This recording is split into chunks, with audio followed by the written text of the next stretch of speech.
नमस्कार, बहुत स्वागत है आप सभी का। आप देख रहे हैं इंडिया न्यूज हरियाणा। आपके साथ में ममता तिवारी। वक्त हो चला आज की बड़ी खबरों को फटाफट अंदाज में जानने का।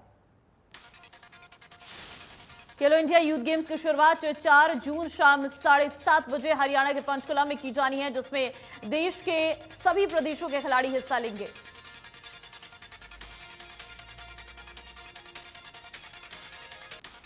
केंद्रीय गृह मंत्री अमित शाह इस भव्य खेल महोत्सव की ओपनिंग सेरेमनी में मुख्य अतिथि होंगे। आयोजन स्थल पर खिलाड़ियों और दर्शकों के लिए प्रतिदिन रंगारंग कार्यक्रम भी आयोजित किए जाएंगे।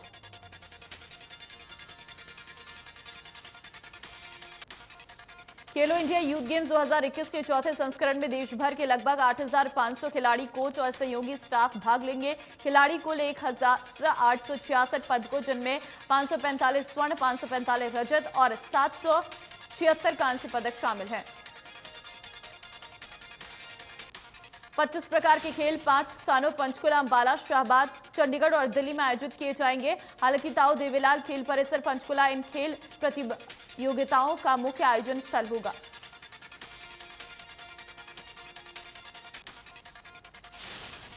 पूर्व मुख्यमंत्री भजनलाल की पुण्यतिथि आज। चौधरी भजनलाल 3 बार हरियाणा के मुख्यमंत्री बने। SYL के निर्माण का 98% कार्य अपने कार्यकाल में उन्होंने पूरा कराया था। सीएम मनोहर लाल ने हरियाणा के पूर्व मुख्यमंत्री स्वर्गीय भजनलाल जी की पुण्यतिथि पर उन्हें श्रद्धांजलि दी। ट्वीट कर कहा, सामाजिक समानता और प्रदेश के विकास में उनका योगदान सदैव अविस्मरणीय रहा। चौधरी भजनलाल की पुण्यतिथि पर उनके बेटे कुलदीप बिश्नोई ने ट्वीट कर अपने पिता को याद किया। कुलदीप बिश्नोई ने अपने पिता के साथ कई तस्वीरें साझा करते हुए ट्विटर पर लिखा, पिता मेरे लिए भगवान का एकमात्र अर्थ।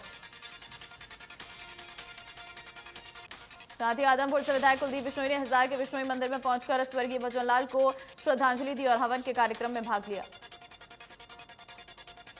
कुलदीप बिश्नोई ने हरियाणा राज्यसभा चुनाव को लेकर वोट डालना मेरा अधिकार है, मैं मेरी आत्मा की आवाज से वोट डालूंगा।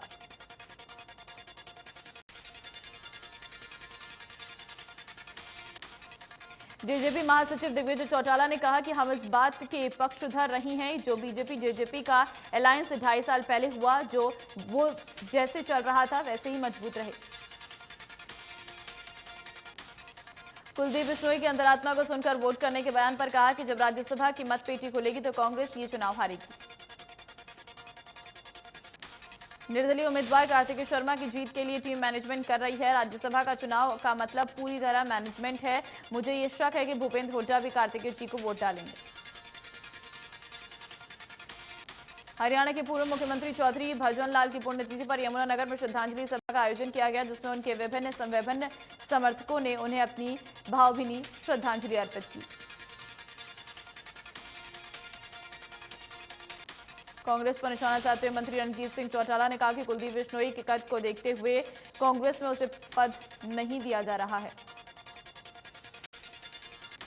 उन्होंने कहा कि कुलदीप बिश्नोई हरियाणा के पूर्व मुख्यमंत्री भजनलाल के बेटे हैं और उनके रुतबे के हिसाब से उस कांग्रेस में पद नहीं दिया जा रहा।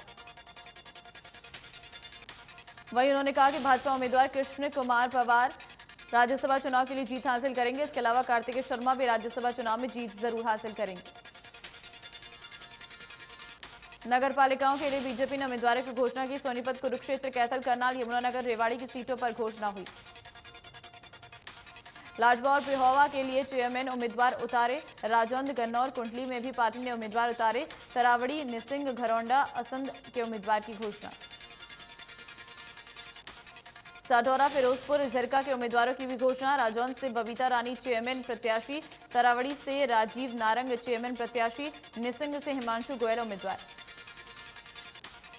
घरौंडा से हैप्पी गुप्ता, असम से कलजीत रानी प्रत्याशी। रेवाड़ी चेयरमैन के लिए बीजेपी प्रत्याशी की घोषणा। बावल में शिव नारायण को बनाया चेयरमैन उम्मीदवार। करनाल के 4 नगर पालिकाओं में पार्टी प्रत्याशियों के नामांकन में तेजी आई है। बीजेपी सांसद नायब सिंह सैनी, विधायक हरविंदर कल्याण घरौंडा के उम्मीदवार हैप्पी लक गुप्ता का नॉमिनेशन करवाने पहुंचे। सांसद नायब सैनी ने कहा कि निकाय चुनाव में भाजपा की नीतियों की जीत होगी। मनोहर सरकार ने हर वर्ग के लिए काम किया। जेजेपी और भाजपा के गठबंधन के बारे में कहा कि गठबंधन संगठन की तरफ से फैसला लिया गया है। विधायक हरविंदर कल्याण ने कहा है कि भाजपा प्रदेश के निकाय चुनाव में बड़ी जीत हासिल करेगी। बीजेपी की प्राथमिकता विकास और योजनाओं का लाभ लेने की रही है। पानीपत में राज्यसभा सांसद सुशील गुप्ता की मौजूदगी में समालखा के पूर्व विधायक भरत सिंह छोकर ने आम आदमी पार्टी ज्वाइन की है। रेवाड़ी से जींद पैसेंजर ट्रेन को बीजेपी सांसद अरविंद शर्मा ने रोहतक रेलवे स्टेशन से ही झंडी दिखाकर रवाना किया। शर्मा ने कहा कि अब रेवाड़ी से रोहतक जोते हुए जींद तक ट्रेन आएगी। अरविंद शर्मा ने कहा कि आज दोबारा से रेवाड़ी से जींद तक ट्रेन चली है, उससे लोगों को बहुत फायदा होगा और बहादुरगढ़ से सांपला वाया रोहतक तक मेट्रो लाने की बात भी कही। चरखी दादरी में 19 जून को होने वाले चुनाव के लिए आम आदमी पार्टी के प्रत्याशी शिवेंद्र उर्फ रिम्पी फोगाट सहित कई लोगों ने नामांकन दाखिल किया। वहीं चरखी दादरी के 21 वार्ड से पार्षद व हेतु नामांकन दाखिल किया गया। चरखी दादरी एसडीएम अनिल यादव ने बताया कि नगर निकाय चुनाव में 21 वार्ड में पार्षद और चेयरमैन पद के लिए चुनाव होगा, जिसका 4 जून तक नामांकन दाखिल करने के लिए समय दिया गया है।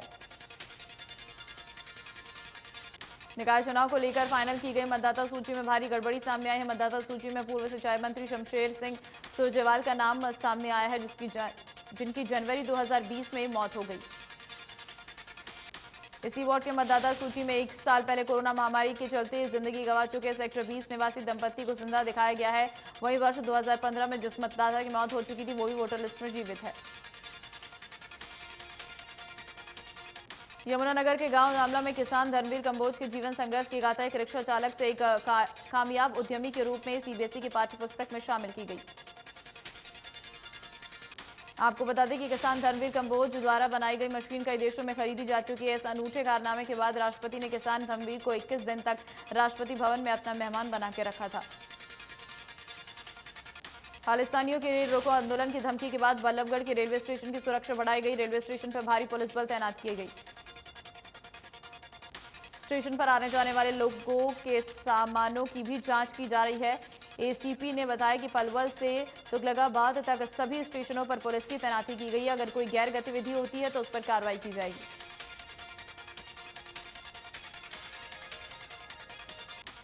खालिस्तानी समर्थकों द्वारा रेल रोकने की हर धमकी के बाद होटल रेलवे स्टेशन पर पुलिस बल की सुरक्षा बढ़ा दी गई है। इस दौरान पुलिस जवानों रेलवे स्टेशन परिसर और आसपास के क्षेत्रों की तलाशी ली। करनाल में खालिस्तानी आतंकी गुरपत सिंह पन्नू की धमकी को देखते हुए सभी रेलवे स्टेशनों पर सुरक्षा व्यवस्था कड़ी कर दी गई है। सिख फॉर जस्टिस के सरगना गुरपतवंत सिंह पन्नू की धमकी को लेकर अंबाला कैंट और शहर स्टेशन पर रेलवे पुलिस पूरी तरीके से अलर्ट पर और स्टेशन पर लगातार चेकिंग चल रही। इसके साथ हर आने जाने वाले यात्री पर भी नजर रखी जा रही है। अंबाला कैंट रेलवे स्टेशन पर संदिग्धों पर नजर रखने के लिए आरपीएफ और जीआरपी संयुक्त रूप से काम कर रही है और उच्च अधिकारी खुद स्टेशन पर मौजूद रहे। फॉर जस्टिस संगठन के संस्थापक गुरपतवंत सिंह पन्नू ने रेल रोको की चेतावनी के बाद यमुनानगर रेलवे स्टेशन पर भी चौकसी बढ़ा दी गई है और स्टेशन पर भी एक चेक पोस्ट भी बनाया गया है। पुलिस द्वारा सभी के बैग चेक किए जा रहे हैं और लोगों को यह भी समझाया जा रहा है कि अगर कोई भी संदिग्ध वस्तु जहां कोई भी व्यक्ति दिखाई देता है तुरंत रेलवे पुलिस को सूचित करें। आतंकी संगठनों द्वारा देश भर के अनेक रेलवे स्टेशनों को उड़ाने की धमकी मिलने के बाद अब सिरसा पुलिस भी अलर्ट हो गई है पूरी तरह। पुलिस ने सिरसा के रेलवे स्टेशन पर भी सुरक्षा का कड़ा पहरा लगाया है। सिरसा रेलवे पुलिस ने यात्रियों से की अपील, अपने आसपास के संदिग्ध व्यक्तियों पर नजर रखने की अपील की है। आस पड़ोस में संदिग्ध सामान मिलने पर तुरंत रेलवे पुलिस को जानकारी देने की अपील की है। गुरुग्राम में महावीर चौक पर लगने वाले जाम को दूर करने के लिए अंडरपास बनाया जाएगा। वहीं इसका काम अगले हफ्ते से शुरू हो जाएगा। इस अंडरपास का ये फायदा होगा कि 10 मिनट का सफर 1 मिनट का हो जाएगा। इस तकनीक को लागू करने के लिए पीडब्ल्यूडी ने ट्रैफिक पुलिस के साथ मिलकर जून के पहले सप्ताह में रणनीति लागू करने की तैयारी शुरू कर दी है। साइबर क्राइम और ऑनलाइन क्राइम के खिलाफ पुलिस ने बहादुरगढ़ में अभियान शुरू किया है। पुलिस कर्मचारी बाजारों में जाकर लोगों को जागरूक कर रहे। दुकानदारों और ग्राहकों को मोबाइल फोन में दिखने वाले संदिग्ध ऐप पर क्लिक नहीं करने की सलाह दे रहे हैं और ऑनलाइन फ्रॉड होने की जानकारी 1930 नंबर पर देने की सलाह दी है। जगह जगह तेजी से खुल रही ओयो होटल संचालकों के लिए अब परेशानी आने वाली है। हरियाणा पुलिस ने ऐसे होटल संचालकों के लिए नई गाइडलाइन जारी की है। गाइडलाइन के तहत ओयो संचालक को नगर निगम से ट्रेडमार्क लाइसेंस, फायर ब्रिगेड से फायर एनओसी, हरियाणा पुलिस से बाकायदा सर्टिफिकेट जैसी और कई औपचारिकताएं पूरी करनी होगी। मार्केट कमेटी के अधिकारी ऋषि कुमार ने कहा है कि जब तक अब की बार 95,000 क्विंटल खरीद हुई है, जो कि पिछले बार से 20% कम है। इसका कारण कई गांव की फसल का नष्ट हो जाना बताया गया। सिरसा में श्री गुरु अर्जन देव सिंह का शहीदी दिवस के अवसर पर शहर भर में छबील लगाया गया, जिसमें लोगों को मीठा जल पिलाया जा रहा। हरियाणा रोडवेज कर्मचारी झांसा मोर्चा की ओर से सिरसा के बस स्टैंड में 1 से 3 जून तक कर्मचारियों व आमजन से जुड़ी समस्याओं को लेकर हस्ताक्षर अभियान चलाया गया। कर्मचारियों ने बताया कि हरियाणा रोडवेज में 10,000 बसों को शामिल करने, बेरोजगार युवाओं को स्थायी रोजगार देने की मांग को लेकर हस्ताक्षर अभियान चलाया जा रहा है, जिसका आज आखिरी दिन है। चरखी दादरी शहर के नाले हुए ओवरफ्लो गंदगी से भरे पड़े हैं, जिसकी वजह से लोगों को काफी परेशानियों का सामना करना पड़ रहा है। स्थानीय लोगों का आरोप है कि प्रशासन ध्यान नहीं दे रहा और ऐसा ही रहा तो बरसात के मौसम में हालात और खराब हो जाएंगे। कुरुक्षेत्र में नेहरू युवा केंद्र कुरुक्षेत्र द्वारा आजादी के अमृत महोत्सव के उपलक्ष्य में विश्व साइकिल दिवस पर साइकिल रैली का आयोजन किया गया। साइकिल रैली को अतिरिक्त उपायुक्त अखिल पिलानी ने हरी झंडी दिखाकर रवाना किया। इस दौरान तकरीबन 100 युवक युवतियों ने साइकिल पर सवार होकर 8 किलोमीटर तक रैली निकाली। भिवानी में साइकिल रैली की शुरुआत वैश्य महाविद्यालय से की गई, जहां से महाविद्यालय प्राचार्य डॉक्टर संजय गोयल ने रैली को हरी झंडी दिखाकर रवाना किया। इंद्री में विश्व साइकिल दिवस के अवसर पर कार्यक्रम आयोजित किया गया। कार्यक्रम में विधायक राजकुमार कश्यप बतौर मुख्य अतिथि शिरकत की। मुख्य अतिथि ने विश्व साइकिल दिवस पर साइकिल दौड़ में शामिल 100 प्रतिभागियों को गांव बादसो से हरी झंडी दिखाकर रवाना किया और प्रतिभागियों को प्रमाण पत्र देकर सम्मानित भी किया।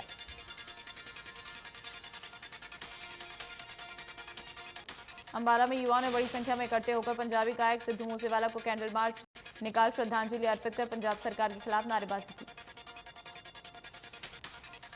युवाओं ने पंजाब सरकार को सिद्धू मूसेवाला की हत्या का जिम्मेदार बताया। युवाओं ने पंजाब सरकार से इस हत्याकांड की जांच सीबीआई से कराने की मांग की है। Delhi Amritsar national highway number 1 पर चलती कार में अचानक आग लगी। देखते देखते आग पूरी तरह से जल गई। सिर्फ 5 मिनट में आग ने पूरी कार को अपनी चपेट में ले लिया। गनीमत यह रही कि कार सवार कार से धुआं निकलते देख समय रहते कार से बाहर निकल गए। कार में लगी आग को बुझाने के लिए मौके पर फायर ब्रिगेड की गाड़ियों को बुलाया गया, जिन्होंने कार में लगी आग को बुझा दिया। कैथल के पुंट्रीमन गांव करोड़ा के पास NH 152D पर अज्ञात ट्रक चालक ने प्रवासी मजदूरों के ऊपर ट्रक चढ़ा दी। सड़क हादसे में 2 मजदूरों की मौत होगी, 2 मजदूर घायल। हादसे के बाद ट्रक चालक मौके से फरार हो गया। घटना सुबह करीब 4 बजे हुई है। प्रवासी मजदूर पंजाब और यूपी के रहने वाले हैं। फिलहाल पुलिस जांच कर रही। गुरुग्राम के सेक्टर 10 से गाड़ी छीनकर अपहरण करने की फिराक में घूम रहे 3 अपराधियों को फरूखनगर क्राइम ब्रांच पुलिस ने गिरफ्तार किया। 16 मई और 26 मई को अलग अलग इलाके से गाड़ी छीनने की वारदात को अंजाम दिया था। आरोपी अपने शौक पूरे करने के लिए वारदातों को अंजाम दे रहे थे। गुरुग्राम पुलिस ने छीनी गई दोनों गाड़ियां भी बरामद किया। आरोपी के कब्जे से एक हथियार भी बरामद। आरोपियों को प्रॉपर्टी डीलर की बेटे का अपहरण करना था। कार सहित युवक का अपहरण करने वाले 4 आरोपियों को पुलिस ने गिरफ्तार कर लिया, जबकि 2 आरोपी अभी भी फरार हैं। 6 आरोपियों ने मिलकर एक युवक को न केवल अपहरण किया बल्कि उसकी कार भी उड़ा ले गए थे। जब पुलिस ने 4 लोगों को गिरफ्तार किया है, उनसे छीनी गई कार भी बरामद की गई है। फरीदाबाद में क्राइम ब्रांच सेक्टर 56 की टीम ने गौ तस्करों के मामले में 2 आरोपियों को गिरफ्तार किया है। पुलिस ने आरोपियों से देसी कट्टे के साथ खाली खोख भी बरामद किए हैं। क्राइम ब्रांच टीम ने आरोपियों को निमका से गौ तस्करी के मुकदमे में गिरफ्तार किया गया। आरोपियों को अदालत में पेश कर 2 दिन के पुलिस रिमांड पर लेकर पूछताछ की गई। करनाल के गांव संधीर में जमीनी विवाद के चलते हत्या कर दी गई है। आरोपियों ने युवक को कुल्हाड़ी से काट दिया गया, जिससे गंभीर हालत में उसे अस्पताल में उसकी मृत्यु हो गई।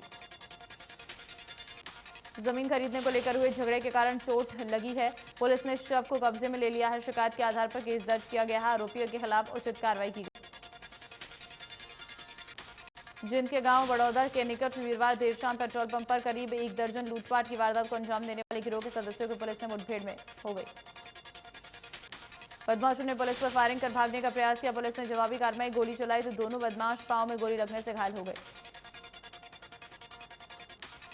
विधानसभा कोसली के खुर्शीद नगर स्थित ग्रीन एनर्जी पावर प्लांट से गैस पाइपलाइन में अचानक हुए आग के बैक प्रेशर से वहां काम कर रहे 5 लोग बुरी तरह झुलस गए, जिन्हें गुरुग्राम और दिल्ली के हायर सेंटर्स में रेफर कर दिया गया। आग के कारणों का नहीं लगा हुआ है खुलासा। प्लांट में बिजली तैयार होती है। पानीपत के इंडस्ट्रियल एरिया स्थित धागे की फैक्ट्री में भीषण आग लगी। फैक्ट्री में लाखों का माल भरा हुआ था। फिलहाल आग लगने के कारणों का नहीं चला है पता। आग इतनी भयंकर थी कि फायर ब्रिगेड कर्मियों को आग बुझाने के लिए काफी मशक्कत करनी पड़ी। पानी की गाड़ियां लगातार पहुंच रही हैं।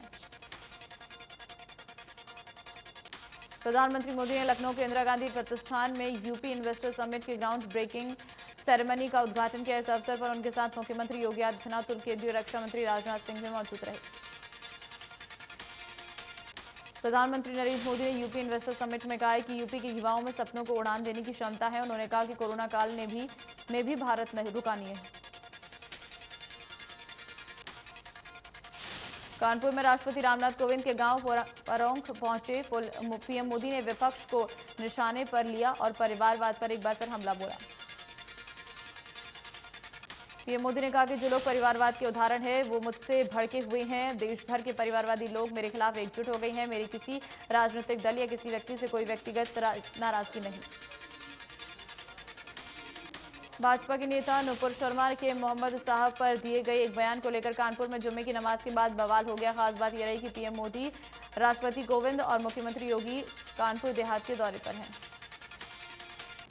मौके पर भारी पुलिस बल तैनात है, लेकिन तंग गलियों से रह रहकर पत्थरबाजी अभी भी हो रही है। पुलिस जिधर जाती है उधर थम जाता है पथराव, लेकिन हटते ही फिर से पत्थरबाजी शुरू हो रही है।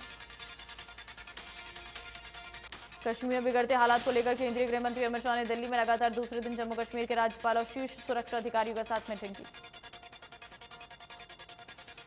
अमित शाह के साथ हुई बैठक में जम्मू कश्मीर के राज्यपाल मनोज सिन्हा, राष्ट्रीय सुरक्षा सलाहकार अजीत डोभाल, सेना प्रमुख जनरल मनोज पांडे और सीमा सुरक्षा बल और केंद्रीय रिजर्व पुलिस बल समेत अन्य एजेंसियों के प्रमुख शामिल हुए। ज्ञान व्यापी पर मोहन भागवत का बड़ा बयान। हर मस्जिद में शिवलिंग क्यों देखना, मंदिर के लिए आंदोलन नहीं करेगा आरएसएस। कांग्रेस बोली इतिहास को कुल्हाड़ी की तरह इस्तेमाल करना गलत। पंचायत उपचुनाव में सीएम पुष्कर सिंह धामी की जीत 54,121 वोट से हुए विजय। कांग्रेस प्रत्याशी को मिले सिर्फ 3,147 वोट। भारत में पिछले 24 घंटे में 3,712 नए मामले सामने आए हैं। 5 मरीजों की कोरोना से मौत हो गई। दिल्ली में कोरोना वायरस संक्रमण के 373 नए मामले सामने आए हैं। 2 मरीजों की मौत हो गई है। संक्रमण दर 1.85% रहा। हरियाणा में पिछले 24 घंटे में कोरोना के 188 नए मामले सामने। 184 मरीजों ने कोरोना को मात दी है। गुरुग्राम में पिछले 24 घंटे में कोरोना के 144 नए मामले सामने आए। 155 मरीजों ने कोरोना को मात दी है। सिद्धू मूसेवाला के गांव पहुंचे सीएम भगवंत मान, परिजनों से मुलाकात कर बांधा ढांढस। दोषियों को सख्त सजा देने की परिजन कर रहे मांग। सिद्धू मूसेवाला हत्याकांड पर पुलिस की तफ्तीश तेज। हरियाणा से 2 बदमाश गिरफ्तार। गैंगस्टर लॉरेंस को पंजाब लाने की तैयारी में। एसआईटी शूटर्स की तलाश में नेपाल पहुंची दिल्ली पुलिस। सिद्धू मूसेवाला के पिता ने उनकी अनरिलीज्ड गानों को रिलीज न करने की अपील नहीं मानने पर लगे लीगल एक्शन की कई बात। दिवंगत अभिनेता सिद्धार्थ शुक्ला का एक अनदेखा वीडियो सोशल मीडिया पर वायरल हो रहा है। वीडियो को देखकर सिद्धार्थ के फैंस हुए इमोशनल। डिजिटलीकरण बेहद फायदेमंद साबित हुआ है। नकद भुगतान का चालान कमजोर पड़ा है। एनसीपीआई के आंकड़ों के मुताबिक वित्त वर्ष 2021-22 में यूपीआई से 46 अरब लेन देन हुए हैं। बॉबी देओल की बहुचर्चित वेब सीरीज आश्रम सीजन 4 का ट्रेलर रिलीज किया जा चुका है। आश्रम 3 के रिलीज के मौके पर मेकर्स ने आने वाले सीजन 4 की भी घोषणा कर दी है।